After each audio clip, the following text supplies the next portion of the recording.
Hello everybody, here we are today talking about the Detroit Red Wings and why their path to the playoffs feels pretty daunting as the season is winding down.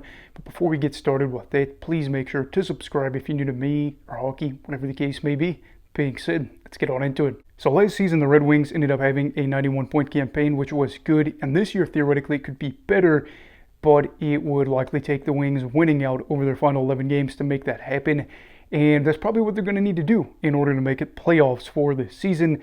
And that in of itself is going to be, again, a challenge if they want to make it there. But I think there are a variety of reasons why it's going to be hard and an uphill battle for them to get to the playoffs for the first time since 2016. So let's talk about it. So the first thing we can talk about is their final 11 games. They have 10 games against teams that are currently in the playoffs right now. You have the only non-playoff team being the Boston Bruins. You have 2 games against Florida Panthers, reigning Stanley Cup champions. You have a game against the Toronto Maple Leafs. You have a game against the Dallas Stars. Then you have games against teams like the Montreal Canadiens, Ottawa Senators, and then I don't remember who else I wanted to throw into the mix there, but I know this was another team that was fighting for a playoff spot. Oh yes, the St. Louis Blues, who have now won 6 in a row. So you have a collection of teams that are playing for the division. You have a collection of teams that are fighting to get in, or teams that are just really hot right now. So that is not really ideal in that regard. While you yourself are trying to make it, knowing that you have to be playing some of your best hockey when you're playing teams that are either some of the best in the league or also desperately trying to play their best when you've kind of been stuck in the mud. And it's going to be very hard when you also understand that they need to win likely 9 or 10 of these games to securely put themselves in the playoff conversation. And even still, with some of these teams having a lead in points, it doesn't really cement things. And just to give you an idea of how hard these games are, I'm going to put this up screen about what their final 11 games are. You have Ottawa, Boston, St. Louis, Carolina, Florida, Montreal, Florida again, Tampa Bay, Dallas, New Jersey, and then Toronto to close out the season. Now, apart from that already disheartening start, another reason that I think it's going to be hard for them to actually make it is the fact that they've kind of been bad, not terrible, but not great. 3-7-0 over their past 10 games, and then 3-10-0 over their past 13 games. This is a side that hasn't strung together a lot of wins since before the Four Nations face-off, and you kind of do wonder a little bit where you hear a lot of times about people saying this is good for a lot of these guys to maybe heal up a little bit and get refreshed and get some time with their family before they get back in the swing of it. If some teams wouldn't actually benefit from not having the break, and I think in Detroit's case, where they were riding the hot hand, where they had McClellan there, and new coach, everything's going really well for them, where they're picking up points like crazy, not just points but wins. If they would have rather not had the break, looking back at it now, it is going to be something that they just got to find a way to get the momentum going, because while they haven't been able to string together wins since like February, sometime around there, I think like early-ish February, now you've got to get back to where you are winning 6-7 games in a row, playing some of your best hockey, and it's just hard knowing that there are teams above you right now, and that's where you start to get concerned, saying, well, what happens if they are better than we are?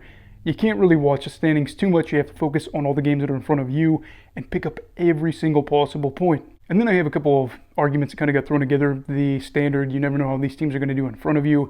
That is a major problem, as you have the realization that Toronto, Florida, and Tampa Bay are taking up the 3 spots in the Atlantic, meaning there are just 2 wildcard spots that are above you that you can snag. And there aren't just 2 teams that are in front of them right now. There are 5. That is a huge worry for the Red Wings and their fans right now, because, again, you can only do what you can do and try to pile up all those wins. But when other teams have an advantage in points, that's going to be a huge blow. Then you realize there are 3 teams in front of you before you can even get to those wildcard teams that you have to worry about. The fortunate thing here in this regard is the fact that 2 of those teams really have not been good for a little while. The New York Rangers and the Columbus Blue Jackets. Columbus, we just did a video over them talking about how they've been shut out a lot lately and just are, taking those losses to the Rangers. At one point you think they're going to make it. At another stage, just like, what are you doing out there? Then you have the Islanders. I don't want to harp on the Islanders too much because I think I wrote them off way earlier in the year. They could still make it, but I feel hopeful, I guess, if you are the Red Wings, saying maybe they'll slide back down too. But just a lot of things that aren't going your way. Then again, Montreal and Ottawa, hoping that they kind of get in a little bit of a slump so you can capitalize. But another thing I wanted to highlight was the schedule. If you guys had paid attention to earlier in the video when I had put up a thing of the schedule, 11 games for the Red Wings. 5 of their final 6 games are on the road. and their only home game in that 6-game stretch is a game against the Dallas Stars. That's not fun. And then you just understand for a team like the Red Wings that hasn't got the best points percentage in the league or just the best record on the road, that is a big challenge, a decent amount of travel to close out the year when you really need to have the comfort of home, if you will. I think that's one of the good things about the homestand. You can hopefully get some momentum off of that with the homestand and then just finish it out for the year and just hope again for the best. I think that when we're looking at this, we understand that the odds aren't looking great. They sit at 5.2%, and the fun was there while it lasted, and it was great. But it looks like, again, maybe a late season rut kind of dampened the plans for the Red Wings. Last year, their odds may have looked better later in the year, but the Red Wings, when they get hot now, it's like, well, if they just even went to where they cooled off a little bit, they're going to be okay. Then they got where they weren't winning as many games, and that's a huge issue. And it's just hard because now you're like, well, they only got to win like 10 games. They only got to beat, 10 of 11 playoff teams. They only got to hope a lot of the other teams that are above them that are currently in the playoffs get stuck in a bad run of play. You only got to hope that you win, 5 of those 6 road games, or 4 of those 5, however you want to play that out. And you only got to hope that even if we make it into the playoffs, that we aren't a team that's just exhausted from travel and just in that mindset where you run out of the adrenaline because you've been playing do or die hockey for a little bit. I know that's more, I guess, stuff we can talk about, not really numbers and data and just strategy and tactics and coaching, whatever you want to say, but it is still something to kind of throw out there for right now. I think the Red Wings are going to have a year where they probably finish again somewhere in the 80-point range.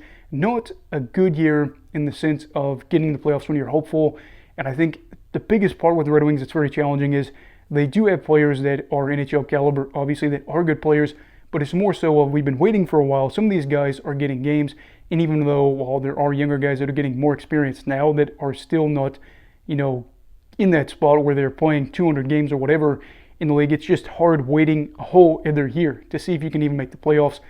The waiting is just almost has got to be undoubtedly the worst part for any fan base, but I think for the Red Wings, when they were so good for so long, really does add to that. So anyway, what are your thoughts on the Red Wings? Did they make the playoffs? Did they miss? If so, by how much? And will they make the playoffs next year? Let me know down below in the comments. Also, please make sure to like this video if you enjoyed it. Subscribe if you're new. And I did actually forget this, and I wanted to bring this up, but I never add this to the end of videos when I wanted to bring something up, but I'm doing it today.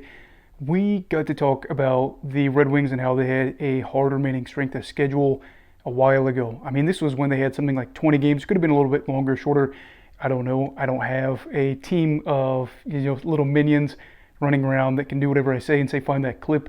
But it's not like we didn't see this coming. When we looked at Tankathon, I think that's a really great website to kind of track those things and remaining strength of schedule and whatnot. We knew that the Red Wings' path to the playoffs was going to be harder. But I think at that time they were winning a lot of games, so it was like, it's okay because they will do enough. But then again, these other teams, it's just like a conglomeration of other teams that have been underperforming for a long time, have come to life and just made this all the more fun. I think next year for the playoff race, we could see, 4 teams at least be in there that haven't been in there super recently, and maybe the Red Wings will be part of that. But I do think for the Red Wings next season, just trying to build, trying to not have a slow start and then not have a bad finish will probably be big for them, because we've seen spurts where they are good enough to be a playoff team, but just things happen. Last year, the Larkin injury. This year, again, they made a coaching change. We'll see if next year in our full season with McClellan is different. Anyway, that is just my thoughts for this video, as I wanted to make the video a little bit longer. So, what are your thoughts? Again, everybody stay safe. Have a great night. You go Falk, you're right. Goodbye, Brigadiers and Brigadettes. This is your captain signing off. Have a great night.